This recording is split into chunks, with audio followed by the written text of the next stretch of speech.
Olá, turma do 7º ano. Hashtag sextou. Uhul! Chegamos na sexta-feira. Bem, nossa aula anterior, nós falamos sobre a transitividade verbal e aí a classificação junto aos verbos significativos. Hoje, na aula de hoje, nós vamos falar sobre a lenda urbana e você vai fazer uma pesquisa e você vai também ver a questão da oralidade em relação a ela, certo? Então, eu deixei algumas tarefas para vocês fazerem aí em relação aos verbos transitivos diretos, indiretos, aos verbos intransitivos. E aí, no caso, vamos dar aqui a resposta para você. Certo, turma? Vamos lá? Vamos para as respostas. E aí começa aí as respostas.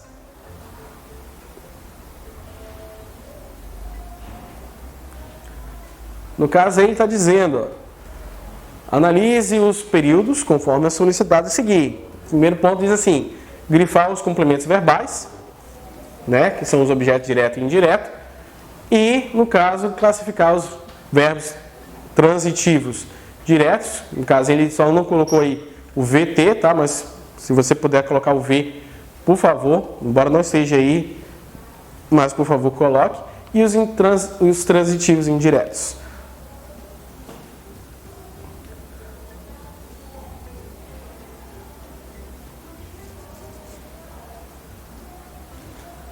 Sempre lembrando das preposições.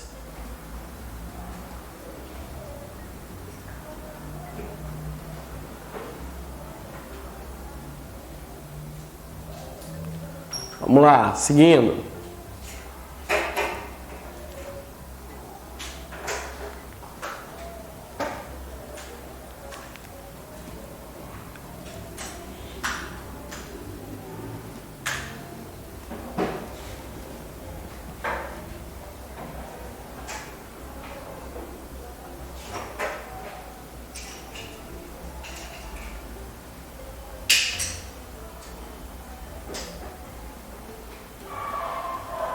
Continuando.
E aí, vamos para o assunto de hoje. Diz aí, na questão 1, responda o que você aprendeu sobre as lendas urbanas e aí descreva mais daquilo que foi estudado.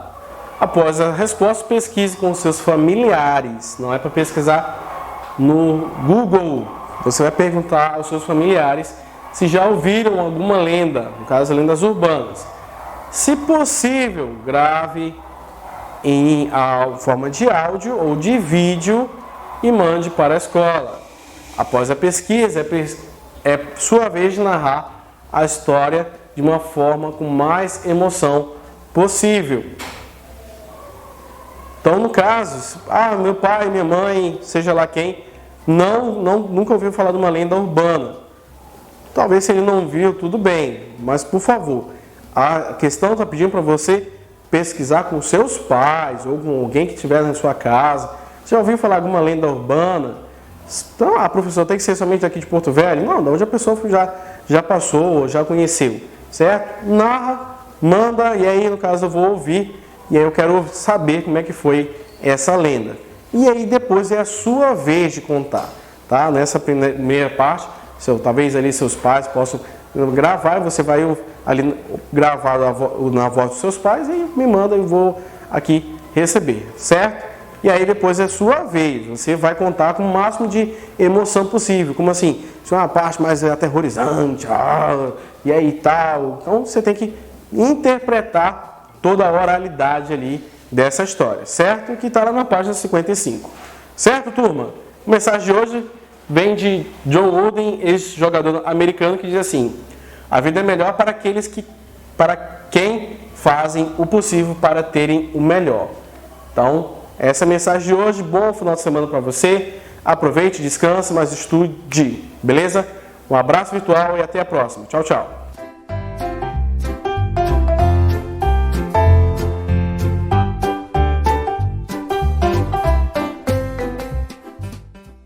Oi, sétimo ano, voltamos com mais uma aula, agora a nossa aula de História, sexta-feira, né? Então, na nossa aula de História de hoje, nós vamos aí dar prosseguimento ao nosso assunto sobre aí a cana-de-açúcar, né? Brasil colonial, sociedade açucareira. Então, para dar continuidade lá nas páginas 53 a 59 do livro de histórias de vocês, ok? Na nossa aula anterior, vocês se lembram que nós estudamos sobre por que no caso, as colônias, né, a colônia portuguesa começou aí na exploração da cana-de-açúcar. Foi devido, né, à questão da pouca comercialização do pau-brasil. E que eles viram também que o comércio da cana-de-açúcar, a economia açucareira, era um comércio aí muito rico, né? Era um comércio que vendia bem. E como Portugal não é nada aí espertos, né? Eles começaram então a produção da economia açucareira, da cana-de-açúcar. Mas para isso eles precisavam de quê? Recursos, foi o que nós vimos também. E eles entraram em parceria com a Holanda. Só que o que aconteceu? A Holanda ficava com a maior parte dos lucros, mas Portugal não queria isso. Então, a partir do momento em que Portugal começou a se desenvolver economicamente, essa questão de comercialização, ela deixou-se um pouco de lado, ok? Portugal precisava também não só da matéria-prima, né, do recurso, mas também da mão de obra. Para isso ele trouxe aí os escravizados, né, os africanos, para trabalhar nessa área. E essa questão, ele passava por processos, né? A questão aí da produção da cana-de-açúcar passava por processos. Que processos eram esses, professora? Nós vamos conhecer agora quais são esses processos aí. Nós temos aí, né, aquilo que nós vimos na nossa aula anterior, que à medida que a colonização do Brasil avançava com a chegada das famílias e a formação dos núcleos de povoamento, surgia a necessidade de expandir a economia colonial. Então, com isso, surgiu aí o comércio exploratório da cana-de-açúcar. A cultura da cana-de-açúcar também, que a gente viu que era um comércio que eles faziam que era muito caro, nem todos tinham acesso. O cultivo também, né? Aí nós temos aí a divisão, né? Passando por etapas. Nas casas dos chamados engenhos, como é que era realizado aí? O engenho de açúcar era uma unidade produtiva no qual se desenvolvia a maioria das atividades econômicas da colônia. Nesse espaço eram estabelecidas relações de poder entre o senhor e pessoas escravizadas, pais e filhos, assalariados e empregados, homens e mulheres.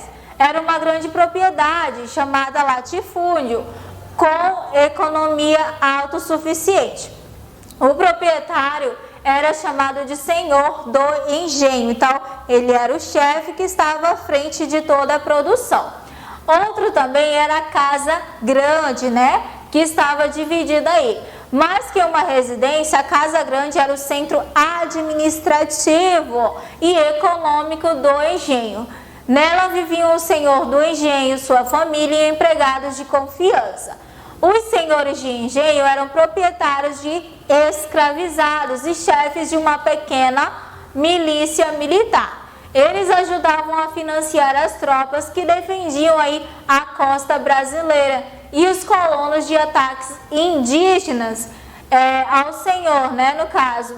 E eram eles que os governadores, no caso, consultavam para tomar as decisões. Então, todo esse poder permitia ao senhor julgar o quê? Crimes com o seu próprio arbítrio, né? E voltar a ser eleito nas eleições das câmaras. Então, lá ficava o centro político, o centro econômico. Outro aí é a casa de engenho.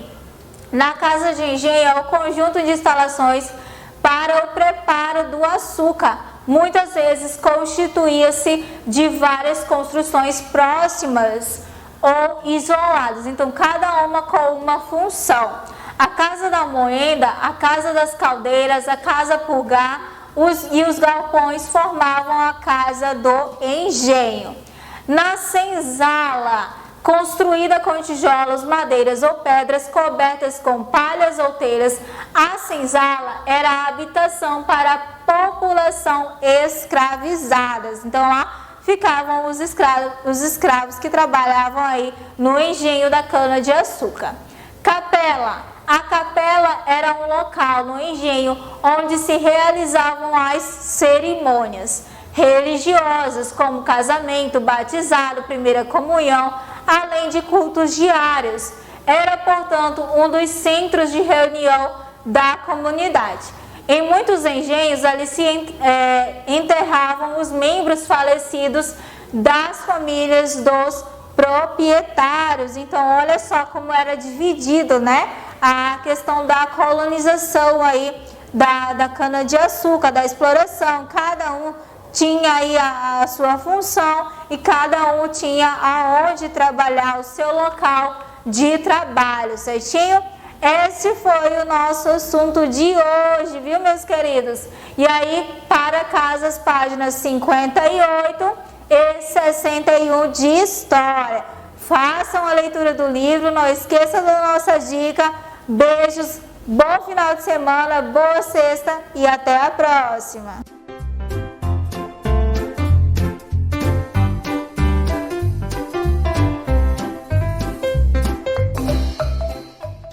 Olá, sétimo ano, tudo bem com vocês? Espero que sim, espero que esteja todo mundo se cuidando bem, espero que esteja estudando bastante.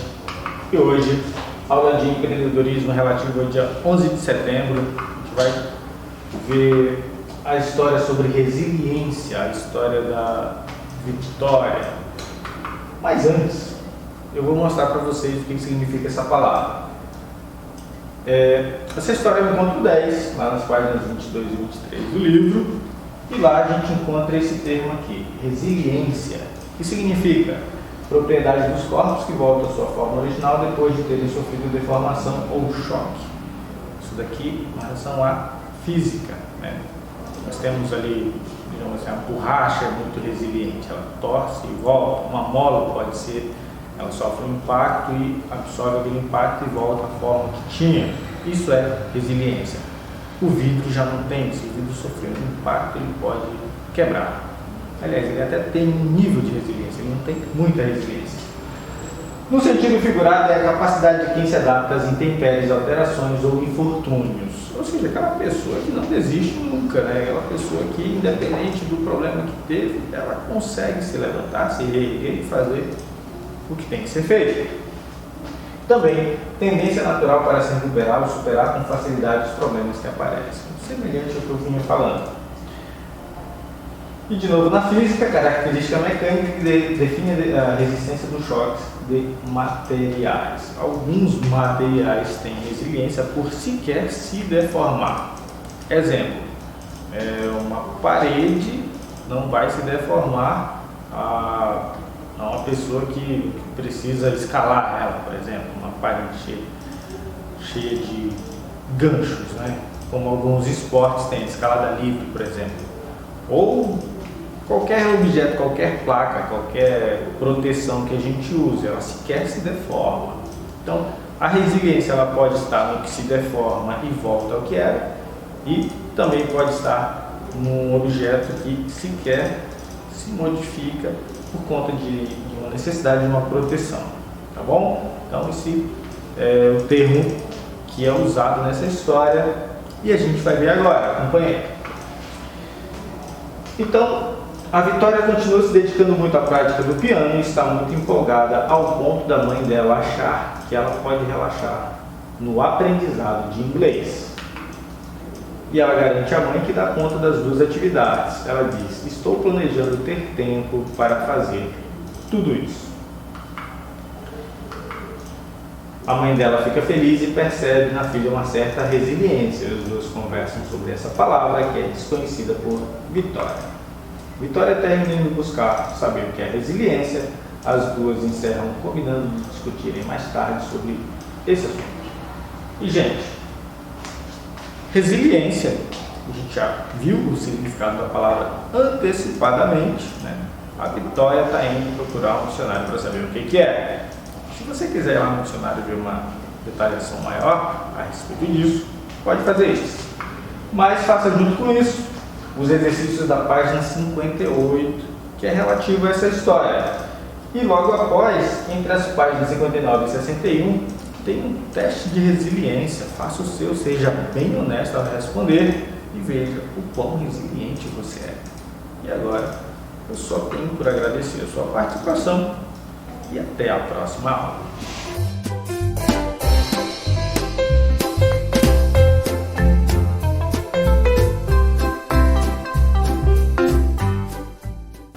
Olá, sétimo ano, como é que vocês estão?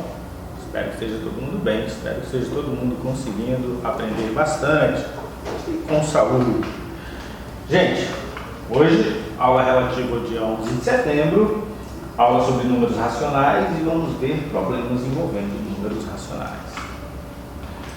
Esse é o assunto da página 60 lá do livro didático, então abre e acompanha aí. Primeiramente, a gente vai ver adição e subtração. Nas operações de adição e subtração dos números racionais, a gente utiliza sempre os mesmos procedimentos usados em frações com frações e números decimais.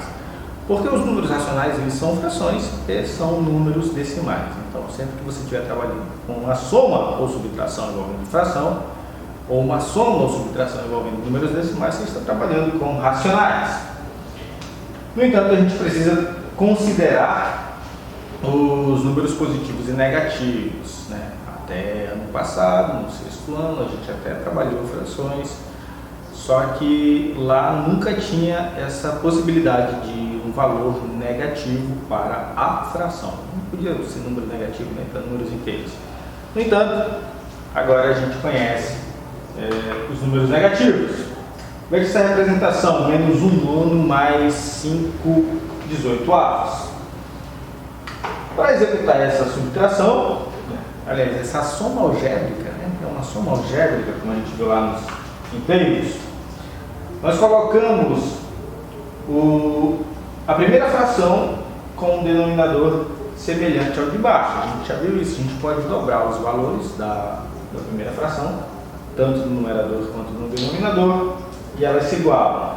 Com o denominador igual, a gente repete o denominador, né? E aplica a soma algébrica. Na soma algébrica, o que faz? Sinais iguais, soma e repete sinal, sinais diferentes, subtrai sinal do maior. Isso aí a gente já viu bastante. Então aqui o denominador é 18, repete o denominador, e 5 menos 2 dá 3. Não é isso? Sinal do maior, positivo. Bom? Aí vem a simplificação. A simplificação, você tem o numerador 3 e o denominador 18, ambos são múltiplos de 3. Ao dividir por 3, nós colocamos a fração na forma irredutível. Essa é a resposta correta? É. E a resposta mais correta? É esta. Então fique atento. sempre que tiver uma atividade, sempre que tiver um exercício, eu vou colocar respostas, né? Vou colocar uma operação envolvendo fração, a resposta, caso você não ache no gabarito, observe a sua resposta e veja se ela pode ser reduzida, né? Se ela tem fatores comuns. Aqui o fator comum é 3. 3 vezes 1 é 3 e 3 vezes 6 é 18. Então divide 3 por 3 dá 1 e divide 18 por 3 dá 6. Tranquilo? E agora números na forma decimal. Assim é muito mais simples, né? Isso aí a gente já viu bastante.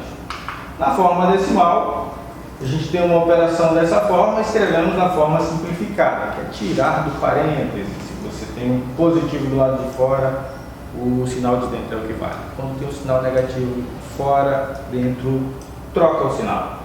Então a gente tem 10 menos 7,8 menos 2,6, que equivale a fazer 10 menos 10,4. Por que 10,4?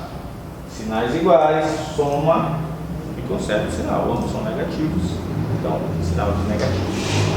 E aqui, subtrai em sinal do maior. 10,4 menos 10, ou seja, 10,4 perde 10. Então fica a parte do 0,4. O maior é o 10,4 no sinal negativo, sinal do maior, sinal de negativo. E agora, um exemplo de operações onde o resultado tem que ser dado na forma irredutível. Então, é fácil para você acompanhar melhor. Na primeira parte, saiu do parêntese, ficou menos 1/3 mais 4/3, que já estava no denominador comum, só colocou o numerador menos 1 mais 4, que nesse caso subtrai e sinal do maior. Então fica mais 3, né? 4 menos 1 é 3, o 4 é maior, fica positivo. Falta colocar na forma irredutível, que é 1 dividindo por 3 em cima e embaixo. Embaixo, o 1,8 menos 1,8 ficou 18 sobre 10, menos 4 sobre 10. Já está no denominador comum, então a gente só repete o denominador e coloca a operação, menos 18 menos 4 no numerador. Soma e conserva o sinal, fica 22 dividido por 10. Não está na forma irredutível, ambos são pares, ambos são divisíveis por 2, 11/5 é a resposta final. No 1/3/5 menos 8/12. De novo, 1/3/5 menos 8/12. Aquele primeiro ali a gente já viu bastante, né? A primeira, em receitas, em livros de culinária, é comum ver dessa forma. Isso significa que tem 1/3 e ainda tem 3/5 de fração. Quando a gente vê dessa forma, por exemplo, se fosse uma receita de trigo envolvendo 1 kg e 3/5, significa 1 kg inteiro e mais 3/5 de 1 kg. Seria 1 kg e 600 gramas. Exemplo. Mas vamos ao que interessa. Indo para a parte simplificada, fica 1/3 mais 3/5 menos 4/6. O 4/6 é o 8/12 que foi simplificado por 2. Dessa forma, né? Dividiu por 2 em cima, dividiu por 2 embaixo. E aí, o 1 inteiro é 5/5. Ó, o 3/3 lá em cima ele não é 1 inteiro? A gente fez o inverso. Ó. O 1 inteiro ficou 5/5, para poder fazer a operação com o 3/5. E o 4/6 só repetiu. Então ali, ó, multiplicado por cima e por baixo por 5, ficou 5/5. Aí, repetiu o denominador 5 e somou o 5 e o 3. Repetiu só o menos 4/6. 8/5. E por fim, todas as duas frações foram para o denominador 30.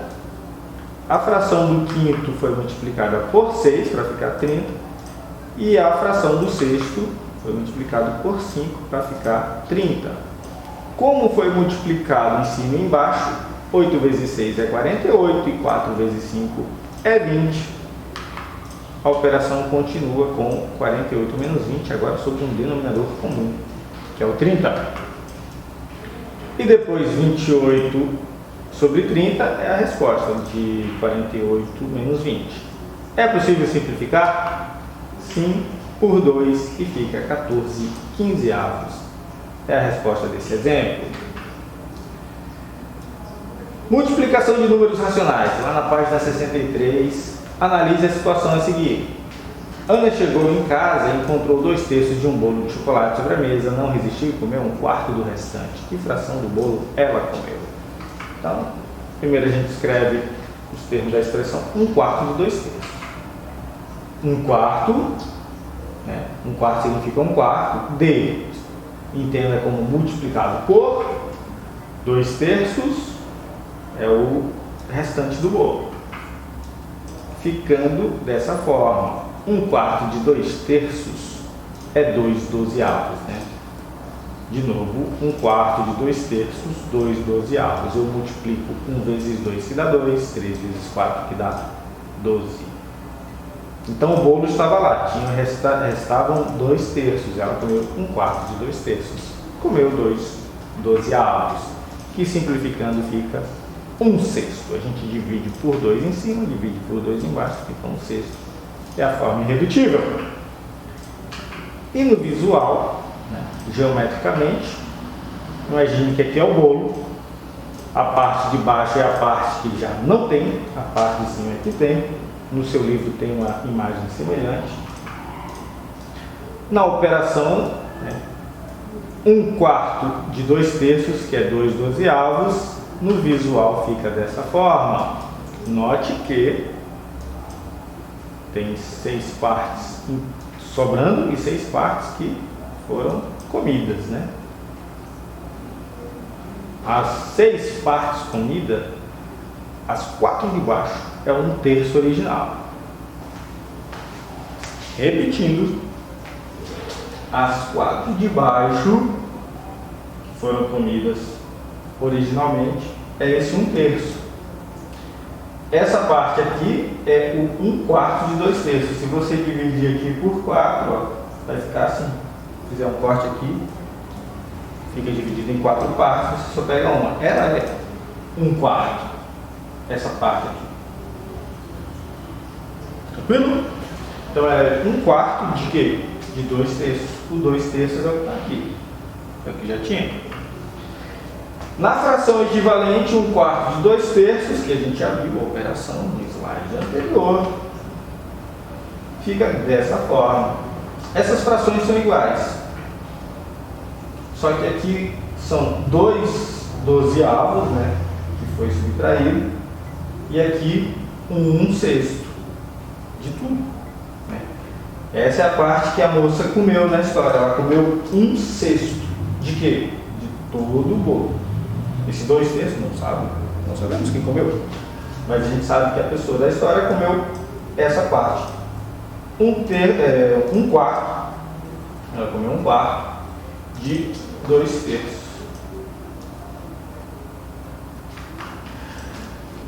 E agora a multiplicação de números racionais, lá na página 64, não se perca. Ao exemplo do Caio, que foi ao mercado comprar 400 gramas de queijo, 1,2 kg de presunto. Com o valor do queijo a R$ 20,35 e o presunto custando R$ 22,00. As operações podem ser feitas de duas formas. A primeira é esta, onde multiplica 0,4, ou seja, 4 décimos, né, de quilograma, vezes 20,35, o valor a ser. O valor do queijo. 4 décimos é o 0,4 em forma de fração. 2.035 sobre 100 são os reais, né, os R$ 20,35. Por que sobre 100? Porque há duas casas decimais aqui. O restante é inteiro. Ao multiplicar, deu 8.140 sobre 1.000. Ao simplificar, teve lá os cortes e a vírgula andou, né? Do zero, a gente abriu isso. E ano passado, daqui a pouco a gente relembra, no finalzinho da aula vai ter 8,14. Isso é o que? É o total da conta, R$ 8,14. Ou podemos fazer a multiplicação, onde nós temos duas casas decimais para o primeiro fator, uma casa decimal para o segundo fator. Então vai ter que totalizar 3 casas decimais. Ao operar essa multiplicação, a gente chega em 8,140. Só que 0 depois da vírgula não conta. Então eu considero 8,14. R$ 8,14. Da mesma forma, aqui com decimais, aliás, aqui com fração e aqui com decimais. Mesma coisa para o presunto. Com decimais, eu tenho 1,2 vezes 22, é o preço do presunto. 12 sobre 10 é 1,2 que virou fração. O 22 sobre 100, porque vem aqui tem as 2 casas decimais. Isso daqui porque eu copiei o livro, mas poderia ser só um 22. Ao multiplicar, chegamos em 26.400 sobre 1.000. Ao simplificar, chegamos em 26,40. A outra forma, multiplicar igual ao anterior, onde aqui nós temos 2 casas decimais. Aqui nós temos uma única casa decimal. E o resultado vai ter 3 casas decimais. Ao multiplicar, chegamos em 26,400, onde eu posso dizer apenas 26,4, porque 0 após a vírgula não conta. No entanto, para centavos eu preciso considerar aqui, então dá R$ 26,40. Na multiplicação de números racionais, se eles têm os mesmos sinais, o produto é positivo. Se tem sinal diferente, o produto é negativo. A gente já viu isso. Mesma coisa dos inteiros. Os sinais são iguais, positivos, sinais diferentes, negativos. Então aqui a gente tem um exemplo com sinais iguais, dando positivo, um exemplo com sinais diferentes, resultando em um número negativo. Outro exemplo onde ambos são positivos, que resulta em positivo. Ambos são negativos, resulta em positivo. Quando são diferentes, aqui resulta em negativo. E agora, simplificação de números racionais, lá na página 66, não se perca. Vamos efetuar a operação de 2 maneiras diferentes. Na primeira, multiplicamos os numeradores entre si e os denominadores entre si e simplificamos o resultado. Então a gente tem 2 frações, elas estão se multiplicando. Vamos multiplicar os numeradores entre si. 2 vezes 15 dá 30. Os denominadores entre si, 4 vezes 9 ou 9 vezes 4, 36. Ambos são negativos. Quando a multiplicação é de sinais iguais, o resultado é sempre positivo. E aí nós simplificamos dividindo por 6, fica 5/6. Então, de novo, 2 nonos, 15 quartos, ambos negativos, resulta em 36 positivos, divide por 6, fica na forma irredutível que é 5/6. De outra forma, sempre que possível a gente pode procurar um número para dividir o numerador de um com o denominador de outro, ou o numerador de uma fração com o próprio denominador. Não tem problema. Isso só pode fazer quando é uma multiplicação. Tá? Para então multiplicar as frações resultantes, você sai dividindo e multiplica o que restar. A mesma fração, ó, 2 nonos negativos, 15 quartos negativos. O 2 e o 4 são pares, então a gente corta o 2, corta o 4, dividindo ambos por 2. Então aqui é como se fosse 1 e agora aqui é 2. O 2 por 2 dá 1, 4 por 2 dá 2. E o 9 e o 15 são múltiplos de 3. Então a gente corta o 9, corta o 15, ambos foram divididos por 3. As frações resultantes, 1/3 daqui, né? O 2 por 2 deu 1, o 9 por 3 deu 3, o 15 por 3 deu 5, o 4 por 2 deu 2. Ao multiplicar 1 vezes 5 dá 5. Ao multiplicar 3 vezes 2 dá 6, o resultado é 5/6 positivos, um resultado idêntico à primeira operação. Então, você pode simplificar antes de multiplicar. Você pode multiplicar e depois simplificar, não tem problema. Na divisão de números racionais. Então, numa loja tinha uma venda de uma TV, ela custava R$ 1.902,60 e foi parcelada em 12 vezes. Qual o valor de cada parcela? Antes devemos multiplicar os dois números por 10 para obter uma divisão equivalente com os inteiros. Então vamos dar uma observada do que ele quis dizer com isso. Então a gente tem 1902,6 dividido por 12. A gente multiplica por 10 ambos os termos e fica 19.026 por 120. Por que isso? Para assumir a casa decimal e a gente poder fazer essa divisão como a gente sempre fez. Que é dessa forma aqui, né? 19.026 por 120. Ao executar a operação toda, ela fica dessa forma. Onde nesse ponto aqui, nesse zero, já tinha entrado 1, 5 e 8. Ele botou vírgula e acrescentou um zero. Zero que não tem, né? Porque o número já acabou no 6.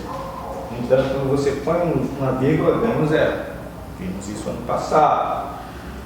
Aí 5 vezes 120 deu 600, que subtraído deu 600, 5 vezes 120 deu 600, que subtraído deu 0, divisão perfeita, com casas decimais. Antes a gente teria esse resto de 66, né? 66 seria resto, a divisão não seria perfeita. Quando a gente aprende a trabalhar com decimais, aí você pode ir além do resto. E na divisão de números racionais a gente segue uma regrinha, que é multiplicar uma fração pelo inverso da outra. Também vimos isso no ano passado. Qual é a novidade? Existe a possibilidade agora de um número ser positivo ou negativo, mesmo sendo fração. Aqui nós temos 2 terços vezes 5 quartos, multiplica pelo inverso, dá 8 quinzeavos. Nenhum é positivo, aliás, ambos são positivos, mas nenhum tem sinal de positivo ou negativo, né? Não precisa, só usamos a fração como a gente conhece. E agora a gente vai para exercícios. Acompanhe na tela o primeiro. No exercício 1 da página 60, calcule as frações apresentando o resultado na forma irredutível. No primeiro não é uma fração, só é um decimal, não é isso? Então usamos aquelas operações, o sinal de negativo de fora modifica o sinal do valor de dentro, então fica 4 mais 1,6, o resultado é 5,6. Na letra C, menos 7 décimos, menos 4 quintos, ambos têm que ir para o mesmo denominador, então o 4 quintos vira 8 décimos, foi multiplicado por 2. E depois só repetiu, não é isso? Com o mesmo denominador, a operação de cima fica menos 7, menos 8, ambos sobre o 10, porque eles têm denominador comum. Nesse caso a gente soma e conserva o sinal, fica menos 15 décimos, faltando simplificar, divide por 5, fica 3 meios. O exercício seguinte é o exercício 2 da página 65, na multiplicação nós temos o 35 sextos negativo vezes 5 dozeavos negativos. Então multiplicamos ambos os numeradores, 35 vezes 5, ambos os denominadores 6 vezes 12. Como são os dois negativos, o resultado é positivo, fica 175 sobre 72. Embaixo é o 7 quartos menos 13 nonos, que fica 7 vezes 13, 4 vezes 9. O resultado é positivo vezes um negativo, que resulta no negativo. Multiplicando fica 91 36 avos. Ambas as operações já estão nas suas formas irredutíveis. Tem outros números, outras letras, perdão. Além do A e da E, faça os outros. E lá na página 69, exercício 3, calcule as multiplicações dos números racionais. Multiplicações porque em caso de divisão, a gente multiplica pelo inverso. Então aqui, ó, como é que a gente faz? Multiplica tudo por 10, fica 36 por 18, aqui na letra A. 36 por 18 dá 2, como é um positivo dividido por negativo, fica menos 2. E 1 dividido para 1 quinto é igual a 1 vezes 5 sobre 1, ó. Inverteu, o resultado é 5, 1 vezes 5 é 5, dividido para 1, 5. Na letra D, multiplica pelo inverso também, fica 3 oitavos vezes 10 nonos, ambos negativos. Como ambos são negativos, o resultado vai ser positivo. 3 vezes 10 é 30, 8 vezes 9 é 72. Simplificando por 6 fica 5 12avos. Recapitulando, aqui foi multiplicado por 10 para assumir as casas decimais, né? Ficou ambos os números inteiros, ambos positivos, aliás, ambos inteiros, mais um é positivo, outro negativo. O positivo dividido por negativo resulta em negativo. E aqui só multiplicou pelo inverso. No último, após uma série de operações, né, multiplicou pelo inverso, o resultado foi positivo e houve simplificação. Exercício simplesinho, não é difícil. Peço agora que você resolva na página 60, 65, 67, 69. São só 4 páginas. Alguns dos exercícios dessas páginas já estão resolvidos nessa aula e em outra aula. Então não tem muito exercício não. Coisinha pouquinho, você consegue. 7º ano. Obrigado pela sua participação e até a próxima aula.